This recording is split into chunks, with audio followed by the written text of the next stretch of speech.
Just 3 days ago, NVIDIA dropped $2 billion into a company that, honestly, most consumers have never even heard of. Yeah, it's completely wild. It's been dominating the headlines all week. Right. And while everyone has been staring at the leading actors of the tech space, watching NVIDIA stocks soar, the real bottleneck of the AI revolution is actually the physical infrastructure holding it all up. Exactly. The hidden plumbing. Which brings us to today. Welcome to this deep dive.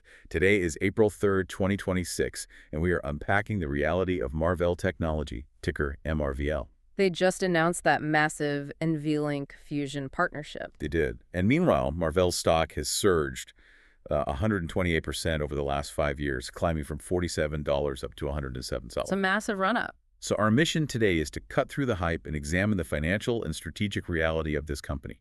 We're pulling insights from a stack of recent SEC filings, earnings calls, and, detailed analytical reports to give you the complete picture. And it's an important picture to get right, especially now. Okay, let's unpack this.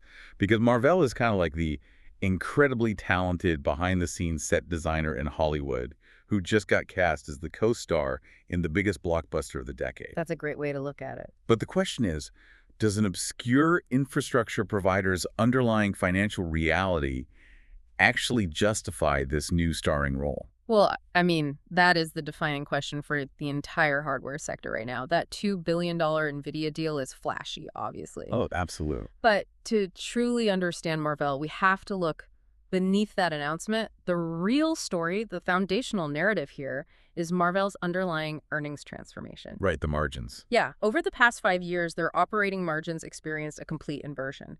We are talking about flipping from a negative 12% to a positive 21%. I mean, a 33-point margin swing doesn't just happen by accident. Far from it. It stems from a very deliberate, pretty brutal business pivot. We can probably assume you, listening to this, are familiar with the fabulous semiconductor model, right? Right, where Marvell focuses purely on the high-margin IP and design, and they offload the actual physical manufacturing to foundries like TSMC. Exactly. So operating with that fabled structure, Marvell basically looked at their entire product lineup and initiated this severe mix shift. And looking at the fiscal year 2026 numbers, the result of that shift is $8.2 billion in total revenue. Which is up 42%, by the way. Yeah, up 42%. But the essential detail for you to grasp here is the source of that capital. Data center revenue now makes up over 70% of their total business. Which is crazy because just 3 years ago, that figure was sitting at only 40%. Right. And the remaining 30% today is just legacy consumer and communication businesses that are actively shrinking. It sort of reminds me of a massive restaurant that just throws out a bloated 10-page menu, Oh, I see where you're going. Yeah. They toss it to focus exclusively on serving the absolute highest-end Wagyu steak, which is the data center chips in this case. They're just letting the cheap appetizers fade away. What's fascinating here is how that exact product mix shift is the core engine behind their explosive profit growth. Because the margins on the Wagyu are so much better. Exactly. When you swap out low-margin consumer electronics for premium data center silicon, your bottom line transforms. Our sources point to a critical metric here, the trailing 12-month operating profit, or TTM-OP. And what did that jump to? Because of this pivot, Marvell's TTM-OP rocketed from a mere $155 million up to $1.8 billion. Wow. That is just an overwhelming jump in profitability. It really is. It's the entire engine driving their valuation. By prioritizing these custom silicon and interconnect products, they are modeling a credible path to 25% operating margins as data centers scale up globally. But, knowing they are selling premium Wagyu components doesn't explain why the hyperscalers keep buying from Marvell instead of just designing the tech themselves. That's the real crux of it, yeah. To understand that, we have to look inside the server rack, at the actual optical physics Marvell owns. What exactly are they selling that's so profitable, and is their business actually protected from competitors? Let's break down the specific hardware categories driving all this revenue. The largest segment, which is about 43% of their business, is data center interconnects. Okay. We are talking about 1.6 terabit optical links and PAM DSPs. Wait, I want to stop on PAM DSPs for a second because that acronym is super dense. Yeah, it stands for Pulse Amplitude Modulation Digital Signal Processors. Right, so if we're talking about moving data at 1.6 terabits per second, traditional copper wiring fails entirely, correct? Right. Because of signal degradation. Precisely. Pushing electrical signals over copper at those speeds generates just unbearable heat and massive signal loss. It's like trying to yell across a windy field, you know? the message gets totally distorted before it reaches the other side. That's a perfect way to visualize it. So data centers are forced to use fiber optics. They transmit data using lasers that shoot analog light waves. But there is a fundamental disconnect here. The actual processor chip only speaks in digital electrical signals, just ones and zeros. Right, so the GSP is the translator. Exactly. It sits right in the middle. It takes those chaotic, high-speed analog light waves coming out of the fiber optic cable and mathematically reconstructs them back into perfect digital ones and zeros for the computer to process. So Marvell essentially owns the translation layer between the light-speed highway and the computer's brain. Yes, and they hold the #1 market share in those DSPs. Okay, so that's 43% of the revenue. What's the next piece? The second piece of their hardware portfolio makes up 18% of their revenue, and that's custom silicon. They design specific AI accelerators, which are called XPUs. And these are for the biggest hyperscalers, right? Yeah, bespoke chips for Amazon, Meta, Microsoft, Google. Okay, but here's where the narrative hits some friction for me. If Marvell owns the translation layer for optical data transfer, and they are building bespoke chips for the most powerful tech companies on Earth, why do the analysts in our reports explicitly rate Marvell's competitive moat as just narrow? It does feel contradictory at first glance. Yeah, I mean, if they're the essential plumbing, shouldn't that moat be wide? Are they actually vulnerable here? Well, the narrow rating is rooted in the very aggressive reality of the semiconductor landscape. Marvell has huge advantages, sure. High switching costs, deep relationships, undisputed electro-optics leadership. Right. But the landscape is dominated by a giant Broadcom. Oh, yeah. The numbers in the filings are pretty stark on that front. Yeah. Broadcom had a 7-to-1 revenue lead over Marvell in custom silicon. It's massive. We are comparing Broadcom's $10 billion in custom silicon to Marvell's $1.5 billion. Broadcom also has deeply entrenched roots with Google's TPU programs. Broadcom's sheer scale basically allows them to bundle services and completely outspend on R&D. And beyond Broadcom, Marvell is competing against their own customers. The hyperscalers are actively building chips in-house. Right. Amazon is pushing their Trainium line. Google has their Axion chips. Exactly. So Marvell does not have the luxury of just winning a single contract and resting. They are forced to re-earn their placement in the data center with literally every subsequent product generation. Which means a narrow moat is really just one that is constantly under siege. That's exactly what it means. So with the looming threat of Broadcom and these in-house engineering teams, the financial health of Marvell becomes the ultimate lie detector for their strategy. It really does. How has the market reacted to this turnaround? And are these billion-dollar profits actually real? Well, the market reaction has been violently volatile. Let's trace the timeline from our sources. In Q4 of fiscal 2025, Marvell posted a blowout quarter. Their data center earnings accelerated dramatically. Yeah, and the stock jumped 53% in a single quarter. But then the very next quarter, Q1 of fiscal 2026, delivered a gut-wrenching 44% drop. I mean, I need you to reconcile this for me. It is a wild swing. Because in that Q1 quarter, they grew revenue 63% year over year. Their operating profit expanded. So if the fundamentals were accelerating, what caused the stock to crater by nearly half? It was entirely driven by macro market psychology. The broader market experienced this sudden, severe panic regarding AI valuations across the board. So it was a massive sell-off. Yeah, institutional investors were taking profits and fleeing anything labeled AI infrastructure. The irony is that Marvell's internal fundamentals were exceptionally strong during that sell-off. They're passing all the key corporate health metrics. With flying colors. For example, their debt-to-EBITDA ratio dropped from 2.7 times down to 1.4 times. Which is a really impressive deleveraging for a hardware company that requires such heavy capital expenditures. It is. They were also comfortably clearing the rule of 40. Meaning their revenue growth percentage plus their operating margin percentage equaled over 40%. Right. The business was executing perfectly, but the market sentiment temporarily overwhelmed the math. Here's where it gets really interesting for me. Looking through the financial scorecard and the reports, there is a specific metric that stands out as the turning point for investor trust. The FCF to OP ratio. Exactly. Free cash flow to operating profit. For 4 consecutive quarters, this specific metric failed and dragged down their overall score. But in the most recent filings, it rebounded completely and settled at an incredible 105%. If we connect this to the bigger picture, financial reality versus hype, that 105% figure is the smoking gun.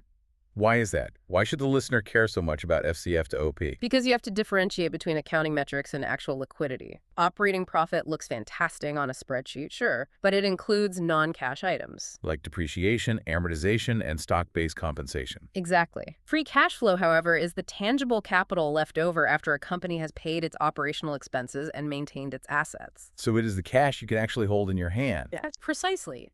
When your free cash flow to operating profit ratio crosses over 100%, it mathematically proves that your earnings are not just clever accounting. Right. Every dollar of paper profit is translating directly into a dollar of hard cash entering the treasury. And because that cash generation became undeniable to Wall Street, Marvell's trailing price-to-earnings ratio plummeted. It went from a mathematically absurd 2,226 times down to a grounded, reasonable 34 times. Wow. So the earnings finally normalized into tangible profitability. Exactly. So we have established a solid cash-generating foundation. The high-end Wagyu components are selling, the legacy business is shrinking, and real cash is hitting the balance sheet. The foundation is very real. Which brings us to the game changer. The massive catalyst that prompted this deep dive today.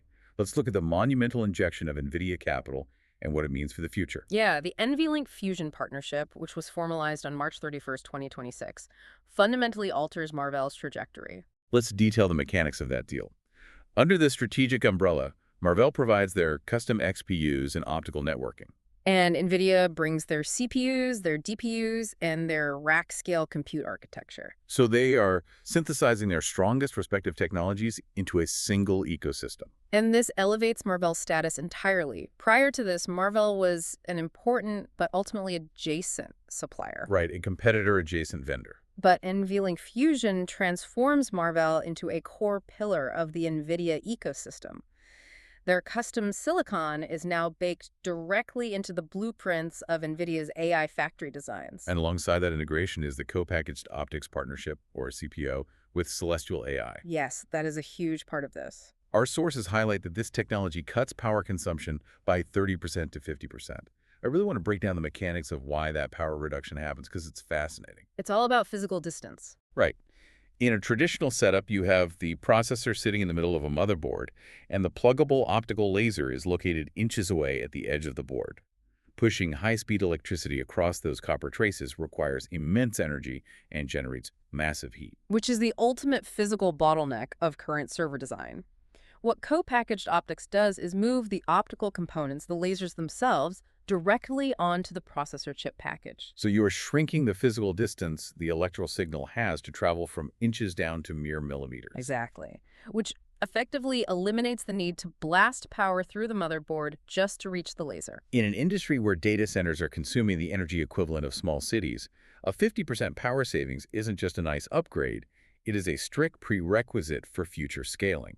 It completely alters the total cost of ownership for hyperscalers. Between the power efficiency of CPO and the bandwidth of their new 1.6 terabit optical links, Marvell is engineering the exact physical parameters the next generation of AI demands. So I have to ask you a strategic question about this alignment.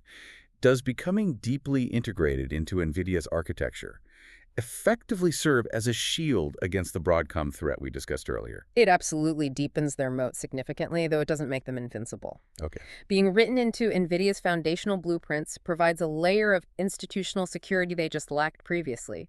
Broadcom will always be a massive competitor, especially with Google, but NVIDIA holds the dominant market share in AI compute. Right. By aligning their optical and custom silicon roadmaps directly with NVIDIA, Marvell gains immense visibility into future revenue. In fact, this partnership, combined with the 1.6 terabit optical ramp, paves a highly visible runway to the fiscal year 2028 consensus estimate. And those estimates are massive. Analysts are forecasting that Marvell could achieve $15 billion in revenue and generate over $5 in earnings per share by 2028. They are monumental targets. $15 billion in revenue by FY 2028 sounds like a guaranteed win. But, in the stock market, high expectations mean zero room for error. None at all. Let's examine the bear case. Let's look at the price of perfection. Based on those 2028 estimates, Marvell is currently trading at a forward PE of roughly 21 times. For a high-growth tech stock, that is reasonable, but the key word is forward. Yeah, to hit the numbers. They must execute flawlessly to materialize them. Our sources identify 3 specific major risks standing between Marvell and that $15 billion target. Let's lay them out for the listener. The primary risk is technological execution. Any delay in the 1.6 terabit links or the CPO adoption creates a vacuum. Meaning competitors who manufacture traditional pluggable optics get a chance to catch up while Marvell tries to debug the new architecture. Exactly. The second risk involves the hyperscalers themselves. We noted Amazon and Google developing proprietary silicon. Right. What happens to Marvell's projections if a major client diversifies away from Marvell to in-house teams or hands a contract to Broadcom? So what does this all mean? If just one major hyperscaler decides to shift a program completely in-house, does the entire FY 2028 $15 billion projection instantly fall apart? Well, this raises an important question regarding how Wall Street constructs these forecasts. To hit $15 billion, Marvell cannot merely maintain their current design wins. The models require them to continuously secure new ones. So if a major hyperscaler defects, it shatters the forward valuation. It severely impairs the trajectory, yeah. And the third major risk. A general slowdown in AI capital expenditure. Currently, the tech giants are spending billions on infrastructure. If they conclude they have overbuilt, or if a macro slowdown hits, CapEx contracts. And Marvell would be devastated by that. Demand for both custom silicon and optical interconnects would freeze. Simultaneously, add to that the ongoing requirement to manage the controlled decline of their margin-dilutive legacy businesses. Right, that remaining 30% of revenue. They have to wind that down without stranding fixed costs, all while it acts as a persistent drag on their overall margins. So it's a high-wire balancing act of engineering perfection, sales execution, and a cooperative macroeconomic environment. It definitely is. To summarize the journey we've covered today, Marvell initiated a severe strategic pivot. They transformed from a diversified legacy chipmaker into an AI infrastructure pure play. They flipped their operating margins and proved to Wall Street they could generate massive free cash flow. And they just successfully secured their future with a $2 billion NVIDIA partnership. Yet they still face a fierce battle against Broadcom and incredibly high market expectations over the next few years. Which is why parsing these filings and earnings reports is so vital. Understanding Marvell isn't just about evaluating a single stock. Right. It's about understanding the hidden plumbing of the AI revolution. You cannot build the future of AI without the optical interconnects and custom silicon that hold it all together. Absolutely. Which leaves us with a fascinating and maybe slightly unsettling final thought for you to explore on your own. Oh. Yeah. Given that NVIDIA was willing to inject $2 billion directly into Marvell just to secure its own hardware ecosystem, how long until the biggest AI giants decide that partnering with these crucial plumbing companies is too risky? That is a very good question. At what point do they stop partnering and just start acquiring them outright? And if the foundational hardware layer becomes completely monopolized by one or two players, what happens to the future of AI innovation? It's a structural shift worth watching closely. Definitely. Well, we will catch you on the next deep dive.